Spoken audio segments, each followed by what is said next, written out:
Retirante de Umbanda. A vida para o povo pobre nordestino sempre foi muito dura, especialmente para os que moravam no interior. Os períodos de estiagem com graves danos provocados à população estão registrados oficialmente desde 1552 e, com o tempo, os camponeses começaram a fugir da fome e da sede em ondas de emigrantes que foram crescendo até virarem praticamente uma diáspora. Surgiam os retirantes, formados por milhares de nordestinos que emigravam para vários estados do norte e do sudeste do Brasil, principalmente para São Paulo.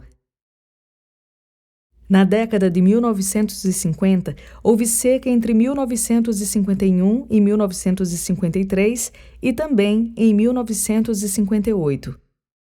Em 1953, Luiz Gonzaga lançou a música Vozes da Seca, em que criticou que se dê esmola para um homem saudável. Uma das piores secas do período foi a de 1958, quando o presidente Juscelino Kubitschek chegou a declarar calamidade pública e o governo federal destinou recursos emergenciais para socorrer os flagelados. Também havia recursos para auxiliar na compra de terra para os pequenos agricultores e para as obras de infraestrutura. Só que a ajuda não chegou direito para quem deveria chegar. Políticos, grandes proprietários de terra e fornecedores de bens e alimentos se apropriaram da maior parte dos recursos, o que foi descoberto e denunciado pelo próprio ministro da Guerra. A história das elites brasileiras ou nordestinas na cena pública nem sempre é motivo de justificada admiração. Não era só do meio rural que os nordestinos fugiam.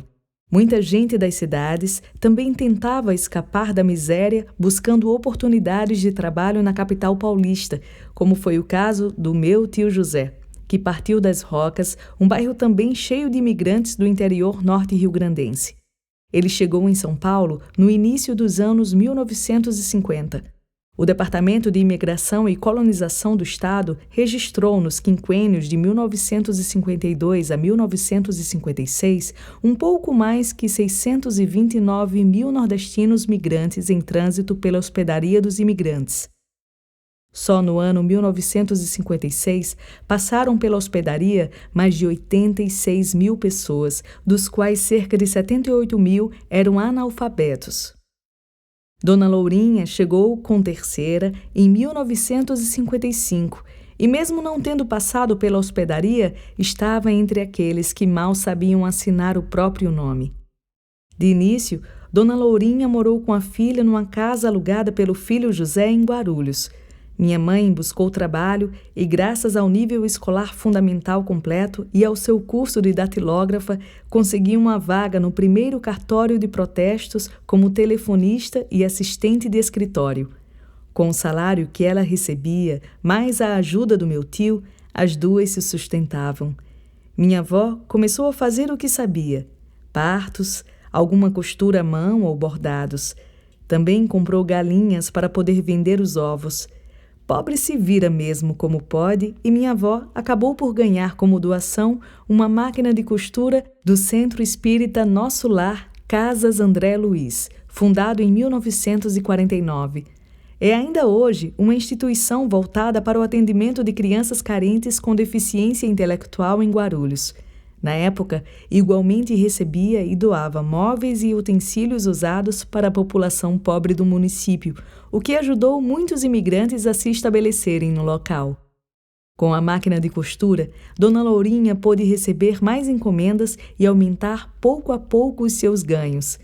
Mesmo assim, passou muito tempo sem roupas de frio adequadas e comendo precariamente. Juntava todo o dinheiro que podia e até conseguiu, com o tempo, contribuir para que a filha e o filho tivessem casas onde morar. Ela própria ocupou um barraco de madeira nos fundos da casa de terceira, já então casada com José Gomes da Silva, um retirante pernambucano, ex-cobrador de ônibus que tinha se tornado funileiro e mecânico de automóveis. Meu pai. É a roda da vida, filha. Um dia você tá lá em cima, no outro dia tá lá embaixo, dizia sempre Dona Lourinha para a neta Jone. Não cuspa se estiver em cima, que o cuspe cai de volta em cima de você quando estiver embaixo. Ela tinha escapado das surras do marido, jurando nunca mais viver nada parecido com homem nenhum, mas não conseguiu livrar a filha da sina infeliz. Ao se casar, minha mãe mudou de nome. Não era mais Terceira, era Maria Costa da Silva, e passou de filha poupada a esposa espancada. Minha avó tentava ajudar como podia. Via a filha diariamente, era só atravessar o quintal. Cuidou por quase 2 anos de mim, sua primeira neta. Fazia cozidos e pirões para os netos quando estavam com ela. Benzia todos quando estavam doentes. Minha família já contava com a ajuda de uma babá quando Johnny nasceu, mas Dona Lourinha estava sempre disponível para ajudar. Certa vez, ela interveio contra uma agressão que minha mãe estava sofrendo por parte do meu pai e também foi atacada. A história se repetia como uma maldição. O inferno tinha viajado no mesmo pau de arara. O alcoolismo do filho José era outra provação. Era preciso salvá-lo do destino de tantos homens pobres maltratados pela vida injusta e desigual das sociedades capitalistas modernas. Cuidava dele quando estava embriagado e tentava amparar Toninho, Zezinho e Alain, os 3 netos do primeiro casamento do meu tio. Eles eram todos bem pequenos, mas a nora não os deixava ficar na casa da avó. As brigas do casal eram muito sérias, mas quem apanhava era José quando estava bêbado. Minha avó muitas vezes teve que socorrer o filho, quase desmaiado nas calçadas das ruas do seu bairro em Guarulhos. O casamento acabou, José voltou para Natal e tentou morar com José Rufino, mas continuava a beber muito, e Dona Lourinha soube de maus tratos que ele estava sofrendo por parte do pai. Ela tomou um avião para buscar o filho. Nunca tinha entrado em um, passou muito mal, mas por fim levou o filho de volta com ela para São Paulo. Se não havia solução na terra para algum mal, Dona Lourinha sempre ia buscar um remédio sagrado. Indicaram-lhe um lugar onde poderia conseguir um apoio terreno e um auxílio transcendental contra tanto sofrimento. O terreiro de Umbanda, Centro Pai Jorge Africano, liderado pela mãe de santo Albertina. Ela acabaria sendo minha madrinha católica por meu nascimento, mas não guardo lembrança alguma de sua fisionomia. O centro umbandista foi o seu lugar de iniciação na Umbanda e de aprofundamento do seu longo aprendizado sobre as coisas do além, como ela costumava dizer. O terreiro também foi entreposto de emergência, abrigo afetivo, espaço de lazer e palco de acontecimentos extraordinários na ordem dos dias comezinhos. Quando havia festa no terreiro, minha avó sempre me levava com ela, contrariando os desejos da minha mãe. Dizia que eu tinha dons especiais, era uma espécie de oráculo. Respondia às perguntas de quem frequentava o terreiro como se soubesse os segredos do futuro.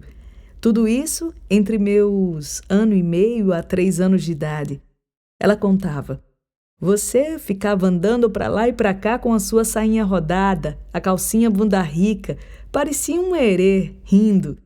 Corria dando voltas na mãe Albertina, nas médiuns todas. Estava todo mundo na gira, mas ninguém te derrubava. Uma gira é algo hipnótico, com o barulho dos tambores, os cânticos, pés batendo no chão, muitas saias brancas infladas pela dança. Não é todo o terreiro de Umbanda que tem atabaque e gira, mas o Centro Pai Jorge Africano tinha. O transe dos médiuns é um fenômeno muito impressionante. Os olhos ficam em geral fechados e, se abertos, não parecem enxergar do jeito habitual. Nos momentos de catarse, há uma espécie de convulsão e alguém sempre segura o médium, que se contorce e treme. Os movimentos da dança ritual são codificados e repetitivos. O ritmo do tamborilar e dos gestos fisgam os olhos de qualquer um. Há os cheiros de fumaça de cachimbo e incenso, de flores, de perfumes. Tem os toques dos corpos. Um passe ou um descarrego não se faz sem se tocar no corpo do beneficiado. Existe magia em tudo ali. A palavra Umbanda é de origem tupi, mas o vocabulário umbandista é formado por dialetos de tribos africanas, variedades linguísticas do idioma tupi e corruptelas de palavras do português.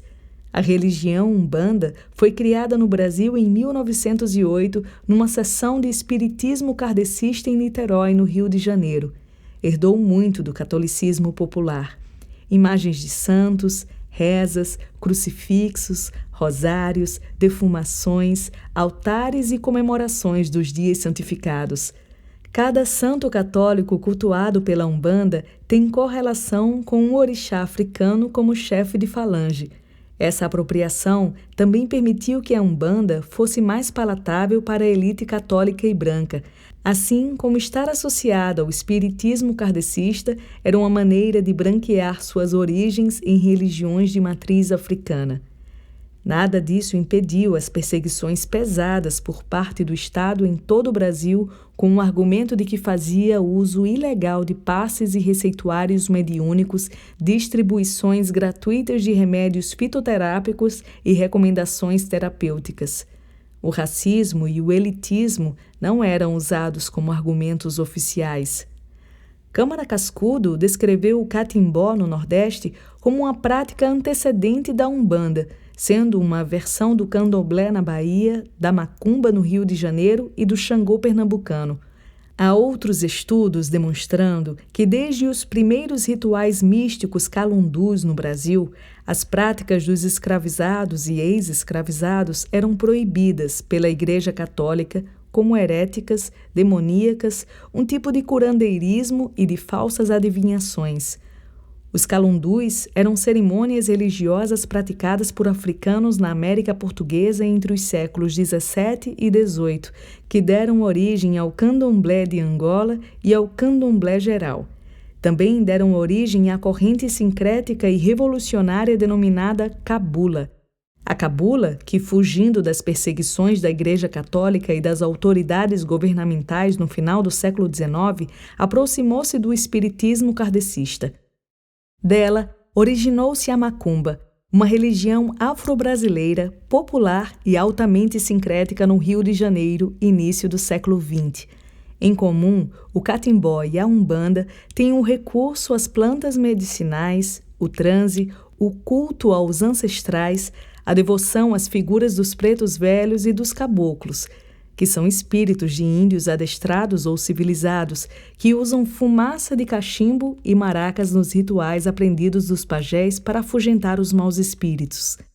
As plantas medicinais servem para curar, fazer descarregos e como parte de iniciações.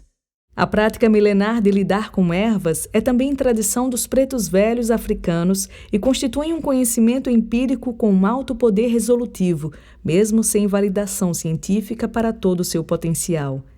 Dona Lourinha aprendeu, no Centro Pai Jorge africano, que a Umbanda tem lado, um de direita e outro de esquerda. O lado da direita corresponde à ordem, ao bem, e o lado da esquerda à desordem, ao mal. É o dos pretos velhos e caboclos. A esquerda da Umbanda é conhecida como Quimbanda, com seus Exus e Pombagiras, subversivos da ordem, representantes dos estratos marginalizados da população que seguem excluídos da economia da riqueza e da política do poder e são social e culturalmente desvalorizados. Com a dicotomia instalada dentro da Umbanda, Dona Lourinha optou pelo lado direito, escolheu o caminho da mesa branca e decidiu que sua religião seria para ajudar a todos e praticar a caridade. Ela dizia que os orixás desviantes são invocados apenas para quebrar a maldade do mundo. Ao assumir o ecletismo da Umbanda, Dona Lourinha ampliou a sua própria capacidade de acolhimento. Os terreiros de Umbanda são frequentados desde o seu início histórico por pessoas de diferentes estratos da sociedade. Brancos ricos, como os grandes empresários e políticos, os altos funcionários do governo, as esposas elitistas e as amantes eufemizadas. Também recorrem a ela pobres pretos e pardos como os operários, as empregadas domésticas, os sem-teto e os indigentes, as mães sozinhas e as prostitutas. Não há discriminação contra heterossexuais, homossexuais, transexuais ou qualquer orientação sexual. São igualmente aceitos os delinquentes das distintas classes sociais, ficam todas igualadas nesses cultos e seus ritos. Isso não esconde nem pretende camuflar a base negra dessas práticas de fé nascidas na favela. Essa origem rende repressão permanente. Durante toda a presidência de Getúlio Vargas, os terreiros foram obrigados a ter registro nas delegacias de polícia. A Umbanda teve mais liberdade de culto com o término da ditadura Vargas e somente na época da ditadura militar no país, sua prática passou da jurisdição policial para a civil. No censo de 1960, Dona Lourinha estava entre os 3 milhões de brasileiros que moravam na capital paulista. Nesse ano, a Umbanda foi pela primeira vez reconhecida oficialmente no Censo Nacional pelo Instituto Brasileiro de Geografia e Estatística, IBGE. Ela contava, então, 49 anos, completados no dia 16 de agosto. Avós são mães com paciência e urgência de viver pela morte mais iminente. Avós são artesãs, cozinheiras, costureiras, crocheteiras, bordadeiras e mestras amorosas dos netos. Talvez isso, o que dizem das avós, tenha permitido que Dona Lourinha mantivesse uma relação muito sólida com o genro, José Gomes, apesar da turbulência do seu casamento com Terceira. Um casamento que ela nunca demonstrou aprovar muito, sem pronunciar em nenhum momento sua reprovação, que minha mãe adivinhava existir. Dona Lourinha ficava em seu canto, quieta, mas aparecia nas crises. Se preciso, resgatava as netas. Eu sempre soube que em todos os momentos ela rezava calada e pedia a Deus e aos seus guias que libertassem aquele homem, o meu pai, das trevas da ignorância. Ela também rezou por toda a vida para que o filho José se livrasse do vício. Ainda que fosse alcoolista, ele jamais cometeu o menor ato de violência proposital contra pessoa alguma, mas carregou o fardo da sua adicção por toda a vida. Deixou de consumir álcool quando nasceu sua filha pelo segundo casamento, só que sua compulsão o arrastou para novo vício, os jogos de cartas com apostas em dinheiro. Ele acabou ficando sem nada na velhice. Dona Lourinha nunca lhe disse uma única palavra de censura e jamais deixou de apoiá-lo em tudo o que ele precisasse e ela tivesse como ajudar. Quando já tinha retornado a Natal, em 1968, continuou amparando o filho, sua terceira nora, Maria das Dores de Souza Costa, e seus netos, Anderson e Analice, um amparo que se tornou ainda mais presente depois que José morreu. Dona Lourinha sempre ajudou os filhos a manterem seus casamentos, apesar de ela própria ter sofrido tanto no seu. Ter relacionamentos românticos, sexuais ou matrimoniais em uma sociedade patriarcal pode ser muito pesado para as mulheres. Para as que são como Dona Lourinha, frequentemente ter um namorado, marido ou amante complica o exercício do seu dom.